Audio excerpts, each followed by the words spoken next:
Okay, students, are you able to see the screen? Yes, ma'am. Yes, ma'am. So as you can see, this is your syllabus of political science. We have completed Cold War and non-alignment movement and the end of bipolarity. 2 chapters and then globalization also. 3 chapters from the first part. And in the second part, we completed challenges of nation building and planning and development. And today we are going to start India's foreign policy. Okay, because we completed 3 chapters from the first part, so it is necessary to complete the same amount of chapters in the second part as well. Okay, clear hai? Yes, ma'am. Okay, switching to the, okay, now here it is given India's foreign policy. Okay, but the chapter related to India's foreign policy is known as India's external relation. Okay, in this India's foreign policy, what it is mentioned is about the relations of India with the other nations. Here you can see principles of foreign policy, India's changing relation with other nations, US, Russia, China, Israel, India's relation with its neighbors, Pakistan, Bangladesh, Nepal, Sri Lanka, and Myanmar, and India's nuclear program. So all these points we have to discuss in this chapter. Okay, some of the points are given in this chapter and few are not. So I will give you extra notes for that. We'll conjure up the related information about the left out points from internet. Okay, clear hai? Yes, Yes, ma'am. ma'am. Okay, so let's start India's external relation. अब as in you all know कि international context में ही बताया गया है कि India के relation जो है वो कैसे रहे हैं। और जब हमने भी इससे पहले के जो चैप्टर पढ़े हैं, वो बायपोलैरिटी वाला हो, कोल्ड वॉर वाला हो, तो हमने ये देखा था कि उस समय में कैसे कुछ कंट्रीज जो है इवॉल्व हो रहे थे। कॉलोनियलिज्म जो है वो कोलैप्स हुआ था, उसके बाद में नए नेशंस जो है ट्राई करने की कोशिश कर रहे थे कि वो अपना वेलफेयर भी कर पाए और अपनी डेमोक्रेसी जो है उसको भी मेंटेन कर पाए। उनके सामने यही बेसिक 2 चैलेंजेस थे। अब इंडिया की जो फॉरेन पॉलिसी थी उसके अंदर एकदम आजादी मिली थी इंडिया को, और फिर उसके बाद में काफी ज्यादा चीजें जो है कॉम्प्लिकेटेड हो रखी थी। ग्लोबल लेवल पे देखा जाए तो इंडिया ये चीज विटनेस कर रहा था कि भाई उस समय में वहां पे 2 सुपर पावर्स हुआ करती थी, जिससे हमने बायपोलैरिटी वाले चैप्टर के अंदर भी पढ़ा था। और बेसिकली इन वर्ल्ड जो है वो डिवाइड हो गया था इन दोनों ही सुपर ब्लॉक्स के अंदर। और कोशिश ये हो रही थी कि जो भी उनका अलायंस सिस्टम था, जो भी उसको जिसको भी वो मदद पहुंचाते थे, एड या हेल्प करते थे, एज इनकी इकोनॉमिकली या फिर वेपन्स के कॉन्टेक्स्ट में देखा जाए, तो वो कंट्री सिंपली उसी के हिसाब से अपनी आइडियोलॉजी को सेट करके फॉरेन पॉलिसी एक्सेप्ट करती थी। और वहीं दूसरी तरफ इंडिया जो है वो क्या कोशिश कर रहा था, इंडिया का ये था कि भाई ना तो मैं इस ब्लॉक को ज्वाइन करूं, ना मैं उस ब्लॉक को ज्वाइन करूं। और उसकी वजह से यहाँ पर जो ये नैम है उसका वो एग्जिस्टेंस में आया। और फिर धीरे धीरे जो है चीजें अपने हिसाब से मोल्ड होने लगी। जो डिवीजन हो रखा था वर्ल्ड का, उससे इंडिया ने अपने आप को अलग किया और धीरे धीरे इसके साथ में और भी नेशंस जुड़ते गए। तो ये सारी चीजें जो हैं अब डीप स्टडी होगी कि भाई कैसे ये जो डिस्प्यूट्स था उससे इंडिया ने अपने आप को अलग कैसे किया, ये जो कॉन्फ्लिक्ट्स चल रहे थे इंटरनेशनल लेवल पे उसने अपने आप को कैसे अलग किया, और वर्ल्ड अफेयर्स में इंडिया ने अपना क्या रोल प्ले करा, किस तरीके से पीस और हार्मनी जो है उसको लेकर के ये लोग चले, और अपना फायदा भी इन्होंने निकाला और दुनिया का फायदा भी जो है इन्होंने किया, मेंटेन करवा करके पीस। ठीक है, यही सारी चीजें। अब क्योंकि फॉरेन पॉलिसी बेसिकली डिपेंड करती है किस चीज पर, कि फॉरेन कंट्रीज जो है उनसे क्या रिलेशंस हैं, कैसे हैं, नेबरिंग कंट्रीज जो है उनसे रिलेशन कैसे हैं, वॉर कहाँ पर हुआ, क्या उसके कॉन्सिक्वेंसेस रहे, क्या सर्कमस्टेंसेस रहे, ये सारी चीजें आपको इस चैप्टर के अंदर डीपली पढ़ने को मिलेंगी। So let's start international context. India was born in a very trying and challenging international context. The world had witnessed a devastating war and was grappling with issues of reconstruction. Yet another attempt to establish an international body was underway. Many new countries were emerging as a result of collapse of colonialism, and most new nations were trying to come to terms with the twin challenges of welfare and democracy. India का जन्म तब हुआ जब international level पे बहुत ज्यादा challenges चल रहे थे, वर्ल्ड के अंदर काफी ज्यादा वॉर हो रहे थे, काफी ज्यादा इश्यूज उनको देखने पड़ रहे थे, घिरे हुए थे वो इश्यूज से रिकंस्ट्रक्ट करने के। कई सारी चीजें जो है इंटरनेशनल बॉडी को एस्टेब्लिश करने की कोशिश करी गई थी, मतलब वो काम चल रहा था लेकिन वो अंडरवे था, एज इन वो हुआ नहीं था कंप्लीट। कई सारी कंट्रीज जो है वो, अब क्योंकि कॉलोनिज्म टूटा था तो उसकी वजह से काफी सारी कंट्रीज बन रही थी नई, और जितने भी नेशंस बन रहे थे वो सब, उनके सामने यही चैलेंज था कि अपना भला कैसे करें और अपने यहाँ डेमोक्रेसी जो है वो कैसे फॉलो अप करवाएं। ठीक है। Free India's foreign policy reflected all these concerns in the period immediately after independence। और इंडिया की फॉरेन पॉलिसी जो फ्री इंडिया था यानी कि आजाद इंडिया था, उसकी पॉलिसीज के अंदर ये सारी चिंताएं जो है देखने को मिल रही थी जैसे उसको आजादी मिली। Apart from these factors at the global level, India has its own share of concerns। अब इन सारी चीजों के अलावा इंडिया जो है ग्लोबल लेवल पे भी स्टैब्लिश होने की कोशिश कर रहा था और उसकी अपनी चिंताएं थी। The British government left behind the legacy of many international disputes. Partition created its own pressures and the task of poverty alleviation was already waiting for the fulfillment। अब ब्रिटिश गवर्नमेंट जो थी उसने अपने पीछे ये जो लेगेसी थी, एक इंटरनेशनल डिस्प्यूट्स उसने काफी ज्यादा करा दिए थे, वो छोड़ करके जा रहे थे वो, और पार्टीशन जो है उसके अपने प्रेशर थे, यानी कि हमारे इंडिया के जो टुकड़े हुए थे इंडिया और पाकिस्तान, उसका अपना एक प्रेशर था। और गरीबी से उठना वो चीज भी वेट कर रही थी कि वो पॉइंट जो है वो भी कहीं ना कहीं उसमें था कि अब इस चीज से भी हमें लड़ना है। ठीक है। This was the overall context in which India started participating in the world affairs as an independent nation state। ये अपने आप में एक आपको ओवरऑल एक समरी सॉर्ट ऑफ बताया गया है कि कैसे इस दौरान इंडिया ने पार्टिसिपेट करना शुरू करा था दुनिया के जो अफेयर्स थे, दुनिया में जो मैटर चल रहे थे उसमें एक इंडिपेंडेंट नेशन स्टेट की तरह इसने पार्टिसिपेट करना शुरू किया था। समझ में आया इस पैराग्राफ में किसी को कोई दिक्कत? No, ma'am, no problem. Okay. अब एज अ नेशन बॉर्न हुआ था, ठीक है, वर्ल्ड वॉर के बैकड्रॉप में इंडिया जो है वो बॉर्न हुआ था। इंडिया ने डिसाइड करा कि वो अपने फॉरेन रिलेशंस जो है वो बेसिकली डिपेंड करेंगे कि सोवरेनिटी जो है सारे नेशंस की उसको रिस्पेक्ट करते हुए चलना है, और सिक्योरिटी जो है उसको भी अचीव करना है, मेंटेन करते हुए पीस यानी कि शांति बहाल करना बहुत जरूरी है, लेकिन साथ साथ अपनी सिक्योरिटी को भी मेंटेन करना है। ठीक है। As a nation born in the backdrop of the World War, India decided to conduct its foreign relations with an aim to respect the sovereignty of all other nations and to achieve security through the maintenance of peace. This aim finds an echo in the directive principles of state policy। यही जो aim था कि हमें अपनी शांति को भी maintain करना है, सिक्योरिटी भी हमें अचीव करनी है, और दूसरे नेशंस जो इनकी सोवरेनिटी जो है, स्वराज जो उनको मिला हुआ है, वो अपने तरीके से जो सरकार चला रहे हैं उसको भी हमें रिस्पेक्ट करते हुए चलना है। तो ये सारी एम जो है इसने काफी इसकी गूंज सुनाई दी थी हमारे यहाँ के जो स्टेट पॉलिसी के जो डायरेक्टिव प्रिंसिपल है उसके अंदर। Just as both internal and external factors guide the behavior of an individual or a family, both domestic and international environment influence the foreign policy of a nation।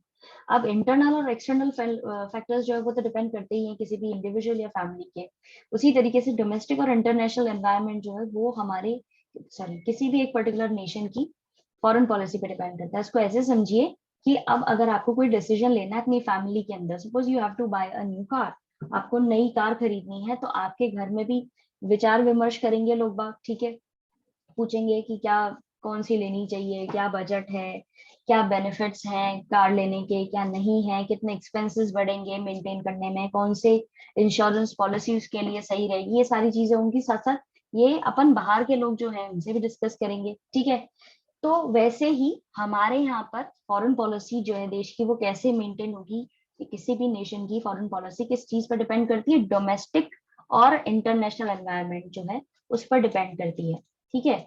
कि भाई यहाँ पे अंदरूनी जो इंटरनल चीजें हैं नेशन के अंदर वो कैसी है, स्थिति किस तरह की चल रही है, और बाहर के जो नेशंस हैं उनसे हमारे रिलेशन कैसे हैं, या वहां पे हमारा क्या अस्तित्व है, या हमारा क्या एग्जिस्टेंस है, हम पीसफुली एग्जिस्ट कर पा रहे हैं नहीं कर पा रहे हैं, या क्या असर पड़ेगा हमारी, हम जिस भी तरह की फॉरेन पॉलिसी बनाएंगे उससे रिलेटेड उन पर क्या असर पड़ेगा, उसको भी डिस्कस किया जाता है।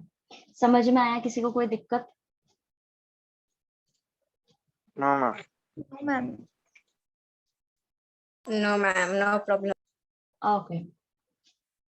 The developing countries lack the required resources to effectively advocate their concerns in the international system. अब क्योंकि डेवलपिंग कंट्रीज की कैटेगरी में था इंडिया भी, तो यहाँ पर बेसिकली बोला गया कि जितने भी डेवलपिंग कंट्रीज थी उनके पास में प्रॉपर रिसोर्सेज नहीं थे कि वो अच्छे तरीके से इफेक्टिव तरीके से अपने ये जो चिंताएं हैं उसको इंटरनेशनल सिस्टम में रख सकें या एडवोकेट कर सकें, एक प्रॉपर स्टैंड ले सकें. So they pursue more modest goals than advance state. तो उन्होंने कोशिश करी कि वो थोड़े डिफरेंट मॉडेस्ट गोल जो है वो कोशिश करेंगे, मॉडेस्ट तरीके से अपने चीजों को अचीव करने की कोशिश करेंगे बजाय एडवांस स्टेट की तरह. They focus more on peace and development in their own neighbourhood. उन्होंने फोकस करा कि भाई शांति और डेवलपमेंट जो है हमारे आसपास के नेबरहुड में उस पर ज्यादा फोकस किया. Moreover, their economic and security dependence on more powerful states occasionally influences their foreign policy. इसके अलावा जैसे कि हमने पढ़ा था कि दो सुपर ब्लॉक्स थे, तो जो ये डेवलपिंग कंट्रीज थी वो बेसिकली किस पर डिपेंड कर रही थी, जो डेवलप्ड नेशंस थे उन पर डिपेंड कर रही थी. तो इनकी आर्थिक हो या सिक्योरिटी जो हो, वो दोनों ही चीजें जो है ज्यादा पावरफुल स्टेट्स पर डिपेंड करती थी और उन्हीं का असर इनकी फॉरेन पॉलिसी पे भी पड़ता था. अब सपोज यूएसए किसी कंट्री को सपोर्ट कर रहा है, ठीक है, मदद कर रहा है, आर्थिक तौर पे भी कर रहा है, ठीक है, और डेवलप करने के लिए वो अपनी तरफ से जो भी हो सकता है वो चीजें करवा रहा है, तो ऑब्वियसली बात है कि वो अपना इंटरेस्ट जो है वो फुलफिल कराने की कोशिश करेगा. तो इसकी उस पर्टिकुलर जिस भी देश की वो मदद कर रहा है उसकी फॉरेन पॉलिसी के अंदर कुछ ना कुछ उसका भी इंटरेस्ट होगा जो उसको फायदा पहुंचाएगा, उसका भी प्रॉफिट होगा, इस तरीके से इन्फ्लुएंस करेगा वो.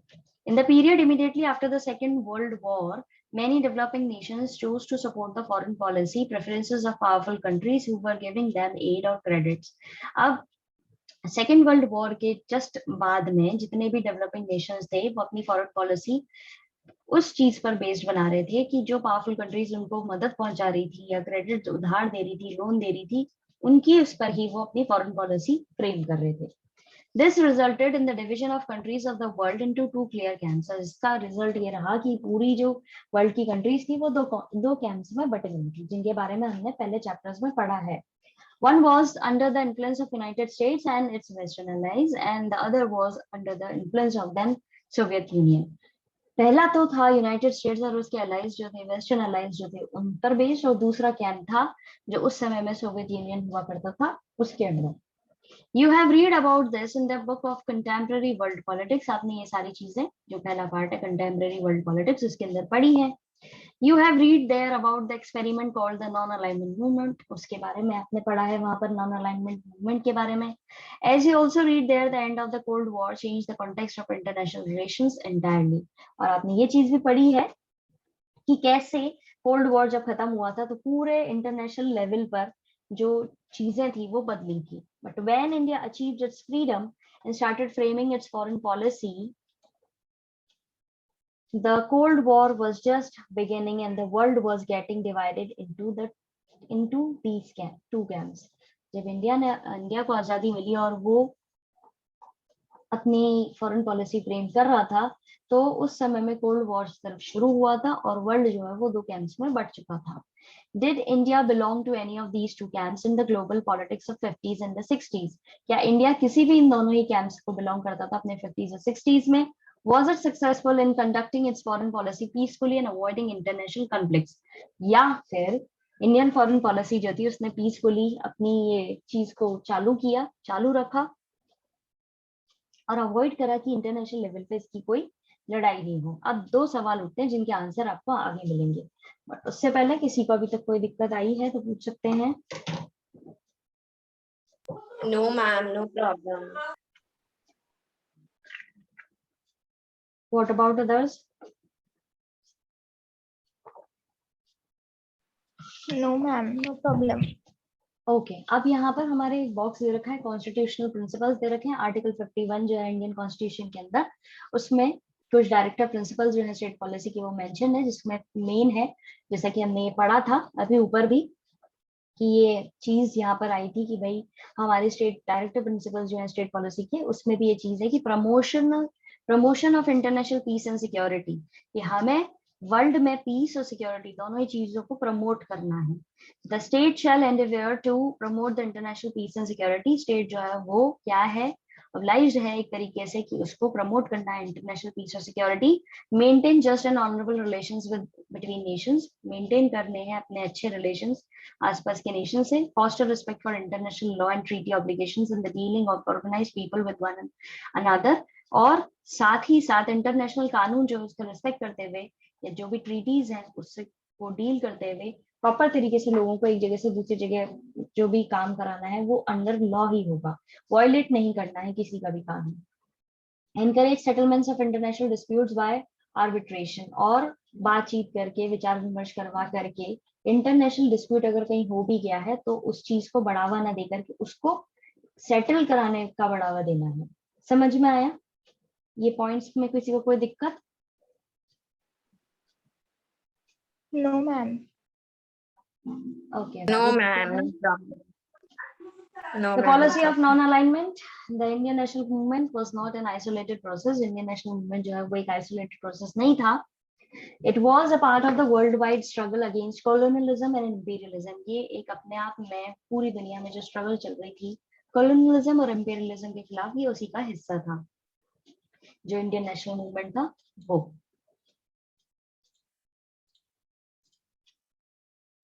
It was okay, one line हो गई थी। It influenced the liberation movements of many Asian and African countries. इससे काफी ज्यादा liberation movements यानी आजाद कर देने वाली चीजें जो है वो शुरू हुई थी एशियन और अफ्रीकन कंट्रीज के अंदर।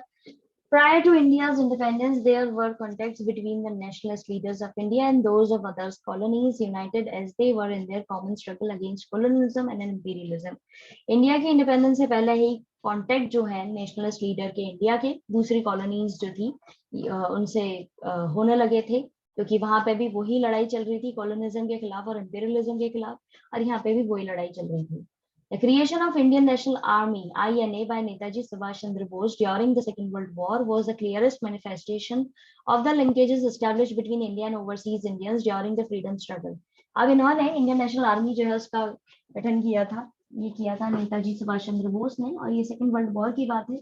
ये अपने आप में क्लियर मैनिफेस्टेशन यानी कि क्लियर एक तरीके से इन्वेस्टमेंट था जो बता रहा था कि भाई इन्होंने अच्छे रिलेशंस बना लिए हैं दूसरे जो इंडियंस रह रहे हैं दूर दराज की जगहों पर, ओवरसीज रह रहे हैं, और उनसे अच्छे इन्होंने लिंक्स इनके हैं, और वो लोग वो भी वहां पे आजादी को लेकर के स्ट्रगल कर रहे थे और ये लोग भी यहाँ पे आजादी को लेकर के ही स्ट्रगल कर रहे थे। समझ में आया? किसी को कोई दिक्कत? No, ma'am. No problem. Okay. अब जो फॉरेन पॉलिसी थी नेशन की वो ये रिफ्लेक्ट करती थी कि क्या डोमेस्टिक और एक्सटर्नल फैक्टर्स पर बेस्ड है वो काम किया गया है। नोबल आइडियाज जो थे वो इंस्पायर कर रहे थे कि भाई किस तरीके से हमें फ्रीडम के लिए काम करना है। अब क्या होता है ना कि फॉरेन पॉलिसी ऐसे नहीं कि देश आजाद हुआ तो ही एकदम से काम शुरू किया गया इस पर। देश की आजादी से पहले से चीजें जो है काफी ज्यादा जोर शोर से चल रही थी और उस पर काम किया जा रहा था, ऑफिशियली ना किया जा रहा हो लेकिन काम तो हो रहा था बैकड्रॉप में। तो कहीं ना कहीं वो चीज जो है आजादी के बाद में जैसे ही हमें आजादी मिली तो उस पर बहुत अच्छे से काम हुआ, और जैसे ही इंडिपेंडेंस हमें मिली तो चीजें अलग अलग तरीके से सामने आने लगी। The foreign policy of a nation reflects the interplay of domestic and external factors. Therefore, the noble ideas that inspired India's struggle for freedom influenced the making of its foreign policy. अब internal और external factors जो हैं उस पर depend होता है ये foreign policy का सारा जो प्रोसीजर है। इसीलिए जितने भी अच्छे आइडल्स थे यहाँ पर वो बेसिकली इंस्पायर्ड थे इंडिया का जो स्ट्रगल था फ्रीडम को लेकर खुद से, और उसका कहीं ना कहीं असर पड़ रहा था हमारी फॉरेन पॉलिसी पे।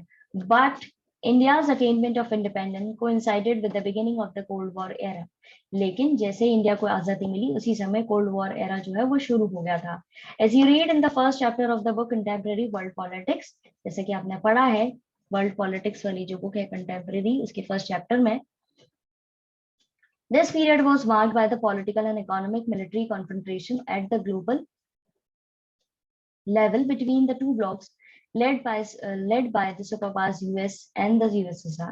जैसा कि हमने पढ़ा था कि इंडिया को आजादी मिली और उसी समय कोल्ड वॉर एरा शुरू हुआ। इसके अंदर ये वही पीरियड है जब पॉलिटिकली, इकोनॉमिकली और मिलिट्री कन्फ्रंटेशन हो रहे थे ग्लोबल लेवल पर दो ब्लॉक्स के बीच में, यूएसए और USSR. The same period also witnessed developments like the establishment of the UN and the creation of nuclear weapons and the emergence of communist China and the beginning of decolonization. अब यही वो period है जहां पर दूसरे developments भी आपको देखने को मिलेंगे, जैसे कि यूएन का स्थापित होना, न्यूक्लियर वेपन्स का क्रिएट होना, यानी काफी सारे न्यूक्लियर वेपन्स बनाए गए, और कम्युनिस्ट चाइना जो है वो भी इमर्ज आउट हुआ, और इसके साथ में डीकोलोनाइजेशन की शुरुआत हुई. सो ये जो चीज है कम्युनिस्ट वाली, the emergence of communist China, ये अलग है, and the beginning of decolonisation अलग है. So India's leadership had to pursue its national interest within the prevailing international context. तो इंडिया की जो लीडरशिप थी, उनको अपने नेशनल इंटरेस्ट जो थे वो बेसिकली इंटरनेशनल कॉन्टेक्स्ट के साथ में बिठा करके चलने थे. समझ में आया? किसी को कोई दिक्कत सेकंड पैराग्राफ के अंदर? No ma'am, no problem. No ma'am. Okay. अब नेहरू जो थे उनका क्या रोल था इस चीज में, क्या इंपॉर्टेंट रोल था, नेशनल एजेंडा क्या था? फॉरेन मिनिस्टर के तौर पर वो खुद के फॉरेन मिनिस्टर के तौर पे काम कर रहे थे, प्राइम मिनिस्टर भी थे और फॉरेन मिनिस्टर भी थे, और बहुत ज्यादा उनका प्रभाव था कि कैसे फॉर्मुलेट करनी है, कैसे बनानी है, कैसे इम्प्लीमेंट करनी है इंडिया की फॉरेन पॉलिसी 1946 से 1964 के अंदर. मेजर ऑब्जेक्टिव्स जो थे नेहरू की फॉरेन पॉलिसी के अंदर वो ये थे कि हार्ड अर्न्ड सोवरेनिटी जो है उसको प्रिजर्व करके रखना है. इतनी मुश्किल से जो हमें ये आज़ादी मिली है, सेल्फ रूल वाली जो चीज मिली है, उसको हमें प्रोटेक्ट करना है. हमारी टेरिटोरियल इंटीग्रिटी को प्रोटेक्ट करना है, यानी हमारी बाउंड्रीज जो है उसको प्रोटेक्ट करना है, और हमें इकोनॉमिक डेवलपमेंट चाहिए, वो भी अच्छे रैपिड लेवल पे. तो ये 3 पॉइंट्स थे इनकी, मेजर ऑब्जेक्टिव्स थे इनकी पॉलिसी के. अब कैसे इन ऑब्जेक्टिव्स को पूरा किया जाए, उसके लिए इन्होंने नॉन अलाइनमेंट पॉलिसी जो थी, स्ट्रेटेजी जो थी, उसको अपना रखा था. हालांकि कई सारे कोर्सेज और कई सारे पार्टीज और ग्रुप्स जो थे कंट्री के अंदर, उनको लग रहा था कि इंडिया को ज्यादा फ्रेंडली हो जाना चाहिए किसी भी ब्लॉक के साथ, जो बेसिकली यूएस जो बेस्ड ब्लॉक है उसके साथ में फ्रेंडली हो जाना चाहिए, क्योंकि इंडिया जो है वो बहुत बड़ा नेशन है, काफी ज्यादा अलग अलग यहाँ पे लोगों की विचारधाराएं रहती है, ओपिनियंस रहती है, तो उन्हीं में एक ऐसा ग्रुप भी था. तो अब इसको आगे पढ़ते हैं line to line. The first Prime Minister Jawaharlal Nehru played a crucial role in setting the national agenda.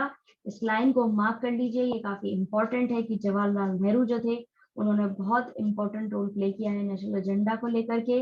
He was his own foreign minister. वो खुद के ही उस समय प्राइम मिनिस्टर भी थे और खुद के ही फॉरेन मिनिस्टर भी थे. Thus, both as the prime minister and the foreign minister, he exercised profound influence in the formulation and implementations of India's foreign policy from 1946 to 1964. अब क्योंकि ये खुद के प्राइम मिनिस्टर भी थे उस समय में और फॉरेन मिनिस्टर, यानी तो इन्होंने डेजिग्नेशन ले रखे थे, तो इनका बहुत ज्यादा असर था फॉरेन पॉलिसी को बनाने में और उसको इम्प्लीमेंट करने में. और साल दे रखे 1946 से 64 तक. The three major objectives of Nehru's foreign policy were to preserve the hard-earned sovereignty, protect territorial integrity and promote rapid economic development. 3 objective थे नेहरू की फॉरेन पॉलिसी के. पहला, ये जो हमें आजादी मिली है उसको प्रोटेक्ट करना है, हमारी बाउंड्रीज को प्रोटेक्ट करना है, और हमारे यहाँ पे अच्छे लेवल पे आर्थिक डेवलपमेंट होना जरूरी है. Nehru wish to achieve these objectives through the strategy of non alignment. और उन्होंने इच्छा जाहिर करी उस समय में कि ये तभी पूरे हो सकते हैं जब हम नॉन अलाइनमेंट वाली पॉलिसी को फॉलो करेंगे. There were of course parties and groups in the country that believed that India should be more friendly with the bloc led by the US because that bloc claimed to be pro-democracy. अब कुछ ऐसी parties और groups भी थे देश के अंदर जो बोल रहे थे इंडिया को ज्यादा फ्रेंडली हो जाना चाहिए, जो पार था, ब्लॉक था हमारे यहाँ यूएसए वाला, क्योंकि वो चीज भी, वो प्रो डेमोक्रेसी वाली चीज को फेवर करते थे, यानी वहां पे भी डेमोक्रेसी को फेवर किया जा रहा था. Among those who thought on these lines were leaders like Dr. Ambedkar. और इन चीजों को पे जो ध्यान दे रहे थे उन्हीं में से एक नाम है आपके सामने, doctor Ambedkar. Some political parties which were opposed to communism also wanted India to follow a pro-US foreign policies. अब कुछ पॉलिटिकल पार्टीज जो थी वो बिल्कुल खिलाफ थी कम्युनिज्म के, और वो भी चाहती थी कि इंडिया जो है वो वही opposite pro US foreign policy जो है उसको ही पूरी तरह से अडॉप्ट कर ले. These included the भारतीय जनसंघ, later the स्वतंत्र पार्टी, और इनमें से थी भारतीय जनसंघ, जिसका नाम बाद में जो स्वतंत्र पार्टी के नाम से जाने लगा. But Nehru possessed considerable leeway in formulating foreign policy. लेकिन नेहरू जो थे उन्होंने जितना भी वो लीनियंट हो सकते थे, जितने भी अपने तरीके से काम कर सकते थे फॉरेन पॉलिसी, उसको भी उन्होंने मेन फोकस करा। समझ में आया? किसी को कोई दिक्कत?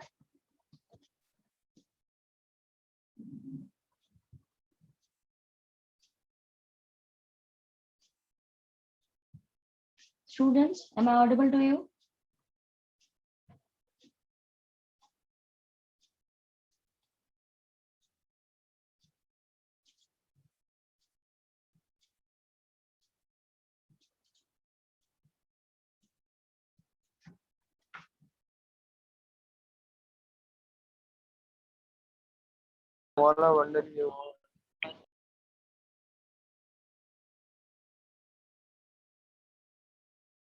अरे मैम नहीं है ना? Students, am I audible to you? Hello